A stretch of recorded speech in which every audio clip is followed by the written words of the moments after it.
When terrorists attacked Mumbai's Taj Hotel, Tata didn't just rebuild a building. They paid full salaries to every employee for months, gave families of victims lifelong support, and proved that a company could actually care about people. This isn't business as usual. This is Tata. There's a company in India that pays its workers during strikes, builds entire cities for employees, and gives away most of its profits to charity. A company where the chairman lives in a modest house while workers get free healthcare for life. A company that turned down billion-dollar deals because they refused to lay off workers or compromise on values. This company makes everything from salt to software, cars to steel, tea to telecommunications. They employ over 900,000 people across 100 countries and generate over $100 billion in revenue. But here's what makes Tata different from every other massive conglomerate. 2/3 of the company is owned by charitable trusts. The profits don't go to billionaire shareholders. They go to building schools, hospitals, and universities. They go to funding cancer research, supporting villages, and lifting millions out of poverty. Tata isn't just a business empire. It's a national institution, a symbol of what capitalism could be if it actually cared about people. In this video, we're going to tell you the story of how Tata became the emotional heart of Indian business, why employees cry when they talk about working there, how they survived disasters that would destroy other companies, and what they reveal about building a business that matters beyond just making money. The Tata story begins in 1868 with a 29-year-old man named Jamsetji Tata. He came from a Parsi family, a small religious community in India that had fled persecution in Persia centuries earlier. Parsis had a strong tradition of entrepreneurship, education, and community service. These values would shape everything Jamsetji built. India at the time was under British colonial rule. The British controlled the economy and extracted wealth while keeping Indians poor and dependent. Most Indians accepted this as unchangeable.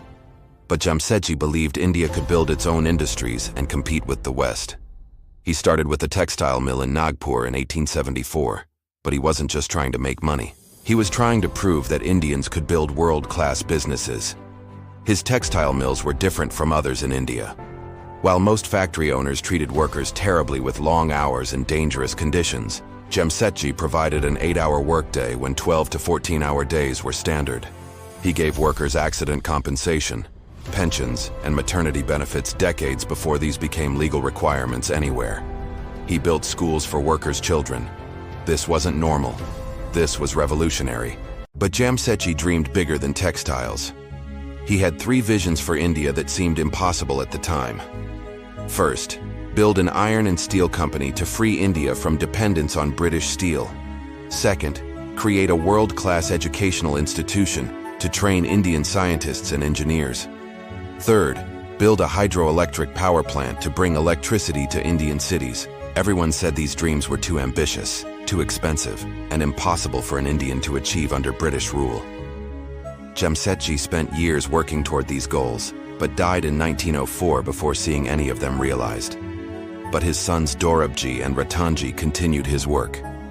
In 1907, they founded Tata Steel in Jamshedpur, a city they built from scratch in eastern India. Jamshedpur wasn't just a factory. It was a planned city with hospitals, schools, parks, libraries, and sports facilities for workers and their families. Workers got free healthcare, education for their children, and housing. The company created a city where people could build good lives, not just earn wages. Tata Steel became one of the lowest-cost steel producers in the world while maintaining some of the best labor practices. This combination of efficiency and humanity became the Tata way.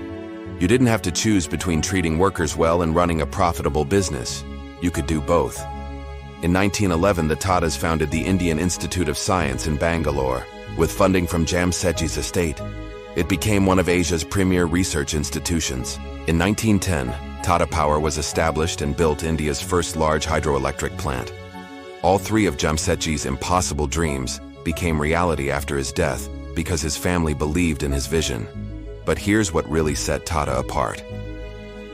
In 1919, Dorabji Tata's wife, Lady Meherbai Tata, established the Lady Tata Memorial Trust to fund cancer research. When Dorabji died in 1932, he left most of his wealth to establish the Sir Dorabji Tata Trust. for educational and social causes. The pattern was set. Tata wealth would go back to society, not stay in family pockets. Over the decades, the Tata family transferred ownership of most Tata companies to charitable trusts. Today, about 66% of Tata Sons, the holding company that controls the Tata Group, is owned by philanthropic trusts, the Sir Dorabji Tata Trust, the Sir Ratan Tata Trust, and others. These trusts fund hospitals, research institutes, scholarships, rural development, and countless other causes. The Tata family members who serve as trustees receive no financial benefit from this. They're stewards, not owners enriching themselves. This structure is almost unique in global business. Imagine if Amazon, Apple, or Google were owned by charitable trusts that gave away most profits. That's essentially what Tata is. It means the company doesn't operate purely for maximum profit. They balance profit with purpose. Sometimes they make decisions that hurt short-term earnings, but align with their values. And they can do this because they don't answer to greedy shareholders demanding maximum returns every quarter. Let's talk about some of the companies under the Tata umbrella. Tata Steel is one of the world's top steel producers. Tata Motors makes cars, trucks, and buses, including the famous Tata Nano, the world's cheapest car designed to help families afford safe transportation. Tata Consultancy Services, or TCS, is one of the world's largest IT services companies. Tata Chemicals makes salt, fertilizers, and other products. Tata Tea owns Tetley, one of the world's biggest tea brands. Tata Power generates electricity. Titan makes watches and jewelry. Tata Communications provides telecommunication services. The list goes on. Hotels, airlines, insurance, real estate, retail. What ties these diverse businesses together isn't just the Tata name. It's a set of values and an ethical code that every Tata company must follow. The Tata Code of Conduct, established in 1998, sets standards for honesty, transparency, accountability, and social responsibility. Every Tata employee, from janitor to CEO, is bound by this code. Companies can be removed from the group if they violate these principles. The name means something, and Tata protects it fiercely.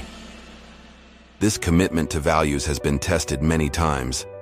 In the 1980s, Tata was offered lucrative contracts to supply goods to the South African apartheid government. The money would have been significant, but Tata refused on principle. They would not do business with a racist regime, even though it cost them financially. Indian companies weren't required to boycott South Africa. Tata chose to because it was right. In the 1990s, Tata Steel faced a severe downturn. Many companies would have laid off thousands of workers to cut costs. Tata didn't lay off a single person. Instead, they retrained workers, moved them to different roles, and took financial losses to protect jobs. The workers never forgot this. It created loyalty that money can't buy. When Tata Motors was developing the Nano, they faced intense pressure from investors who said the margins were too thin. But Ratan Tata believed in the project's social mission. Millions of families rode motorcycles with children balanced dangerously on the seat. The Nano could give them a safer option.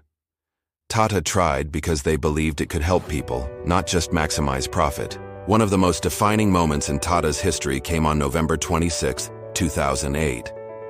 Terrorists attacked Mumbai in a coordinated assault. One of the main targets was the Taj Mahal Palace Hotel, a luxury hotel owned by Tata. Guests and staff were inside. Over the next 60 hours, Taj staff did something extraordinary. Instead of fleeing to save themselves, many stayed to help guests escape. They guided people to safety, shielded them with their own bodies, and died protecting strangers. The Tata Group's legacy isn't just about the vast wealth it has created, but the lives it has touched and the ethics it has upheld. November 2008. The iconic Taj Mahal Palace in Mumbai, a symbol of heritage and luxury, was suddenly thrust into a night of unprecedented terror and chaos. Inside the smoke-filled corridors, a different story began to unfold. A story not of tragedy, but of extraordinary heroism by the hotel's dedicated staff. Malika Jagad, a young waitress, ignored her own safety. Despite a painful leg wound, she calmly guided panicked guests toward a secondary hidden exit. In the heart of the crisis, the general manager stood his ground. His voice remained steady on the radio. directing evacuations with a stoic, quiet resolve. On his desk sat a blurred photograph of his family. He had lost them in the fire, yet he refused to leave his post until every guest was safe. The staff gathered in the shadows, nodding to one another. For them, the hotel wasn't just a building, it was a home they were sworn to protect. When the siege finally ended, the world watched to see how the Tata Group would respond. Ratan Tata's answer was quiet, personal, and deeply compassionate. He did not just sign checks from a distance. Ratan Tata walked into the humble homes of the victims, sitting with grieving families to offer his support. Every employee, including the temporary staff, continued to receive their full salaries. Their families were promised lifelong support, education, and comprehensive medical care. In modern hospitals, injured staff members received the best treatments available, funded entirely by the company they had risked their lives to defend. Tata's commitment extended to the smallest details of life. He was seen at the weddings of employees' children, blessing them as if they were his own. This was the Tata way, a philosophy where people are valued above profits, and a company's success is measured by the welfare of its community. The restoration began.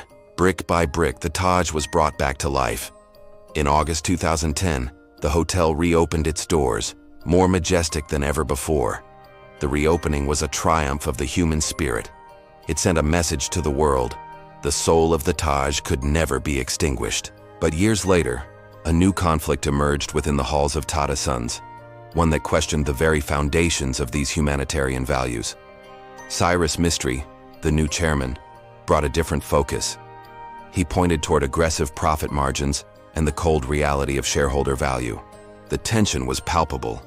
On one side stood the tradition of the Tata Trusts. On the other, the demand for modern, ruthless profitability. Ratan Tata and Cyrus Mistry found themselves at a crossroads. The battle wasn't just about business strategy. It was about the identity of the group. The headlines flashed across the nation. A bitter legal battle ensued, dividing corporate India and sparking a debate on ethics versus earnings. The case eventually reached the highest authority. The Supreme Court of India became the final arbiter of this historic corporate struggle. In the end, the legacy of Ratan Tata was upheld. The court's decision reaffirmed the unique structure and values that had defined Tata for over a century. Standing by the window of the restored Taj, Ratan Tata looked out at the sea. He knew that buildings can be rebuilt, but character is irreplaceable. The story of the Taj attack is not just a memory of loss. It is a testament to the fact that values are the ultimate currency of leadership. As we look to the future, the Tata legacy reminds us, profit is a result, but purpose is the foundation. Character defines a company's true soul. But the episode revealed tensions at the heart of Tata's model. Can you really balance values and profits in modern capitalism? When shareholders demand returns and markets punish companies that underperform, can you afford to prioritize people over profits? Tata says yes, but it's not easy. Some Tata companies have struggled financially. Not every business has been successful. The charitable structure means less money for reinvestment. The commitment to not laying off workers means less flexibility in downturns. Yet Tata has proven that their model can work.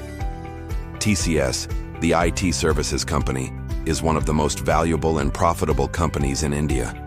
It generates tens of billions in revenue and is a global leader in its industry.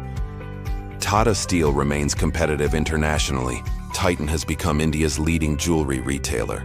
Many Tata companies are thriving not despite their values, but because of them. Employees are incredibly loyal. Turnover rates at Tata companies are lower than industry averages. People want to work for Tata because they know they'll be treated well. This loyalty translates to better customer service. When workers know their company will support them even in bad times, they give their best in good times. Tata's reputation also opens doors. When they want to enter new markets or acquire companies, their name carries weight. They're trusted partners. In 2007, Tata Steel acquired Chorus, a major European steel company, for $12 billion. It was the largest acquisition by an Indian company. One reason they succeeded was that European regulators and unions trusted Tata to treat workers fairly. Tata's reputation made the deal possible. In 2008, Tata Motors acquired Jaguar Land Rover from Ford. Many thought Tata had overpaid for struggling brands. But Tata invested in the brands, preserved their British identity and jobs, and turned them profitable. Jaguar Land Rover became a success. Tata has also pioneered innovative business models that serve the poor. Tata Swach created low-cost water purifiers for families. Tata Housing built affordable housing for low-income families. Tata AIG offers micro-insurance for poor farmers. These aren't charity. They're businesses that serve markets others ignore. They're profitable, while also addressing social needs. Doing well by doing good. The company has made mistakes, of course. The Tata Nano failed commercially because it was marketed as the cheapest car, which stigmatized it. Tata's telecom business lost billions. Air India, recently reacquired, will require massive investment. Not every Tata venture succeeds. But what's remarkable is how Tata handles failure. They take responsibility. They protect workers where possible. They learn and adapt. And they keep trying to do things that matter, not just things that are easy or guaranteed profitable. This resilience and commitment to purpose beyond profit is what makes Tata special. Tata's impact on India can't be measured just in economic terms. Yes, they're one of India's largest business groups. Yes, they employ hundreds of thousands and contribute billions to the economy. But their real impact is cultural and emotional. Tata represents what many Indians hope their country can be: successful, ethical, compassionate, and respected globally. When Ratan Tata speaks, the entire nation listens. Not because he's rich, though he is wealthy, but because he's earned moral authority. He lives modestly despite his wealth. He's dedicated his life to business and philanthropy. He's known for personally responding to letters from ordinary people, helping those in need, and supporting entrepreneurs. He's become a beloved national figure. This emotional connection extends to Tata companies. When you buy Tata Salt or Tata Tea, you feel like you're supporting something good.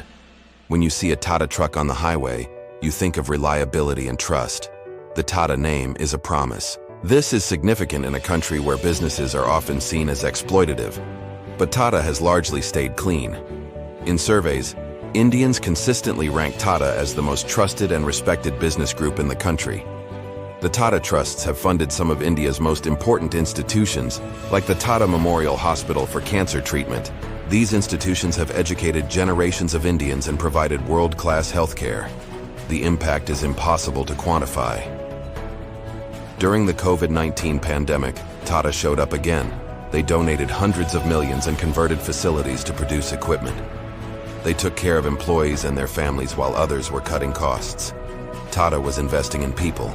The story of Tata is ultimately about what business can be when it's built on values, rather than just value extraction. For over 150 years, through independence and globalization, Tata has maintained a commitment to stakeholder capitalism. They've proven that you can be profitable and ethical, successful and compassionate, competitive and caring. This doesn't mean Tata is perfect. They've made mistakes, faced scandals, and had failures. They operate in a complex global economy where pure idealism isn't always possible. They've had to make compromises. But what sets them apart is that they try. They set high standards for themselves and mostly live up to them. When they fall short, they acknowledge it and try to do better. The Tata model challenges conventional capitalism. It shows that ownership structures matter. When a company is owned by charitable trusts rather than profit-maximizing shareholders, it behaves differently. It can take longer-term views, prioritize stakeholders beyond just investors, and pursue social goals alongside financial ones. This isn't socialism or charity. It's capitalism with a conscience. For Indians, Tata is a source of pride. They've proven that an Indian company can compete globally while staying true to Indian values. They've shown that success doesn't require abandoning ethics. They've built an empire that makes people feel good about being customers or employees. The emotional heart of Indian business beats in Tata because they've consistently chosen people over pure profit. They've built trust over 150 years by keeping promises, treating people with dignity, and giving back more than they take. In a world where corporations are often seen as soulless profit machines, Tata stands out as proof that business can be a force for good. Tell them about the company that rebuilt after terrorist attacks while supporting every victim's family and gives away most of its profits to build hospitals and schools. Tell them about the company where workers are grateful for how they're treated. Tata isn't just a business success story. It's a reminder that how you build matters as much as what you build. Trust and compassion aren't just nice-to-haves, but essential ingredients for lasting success. This is why their story matters. Subscribe to discover more companies that prove business can be a force for good.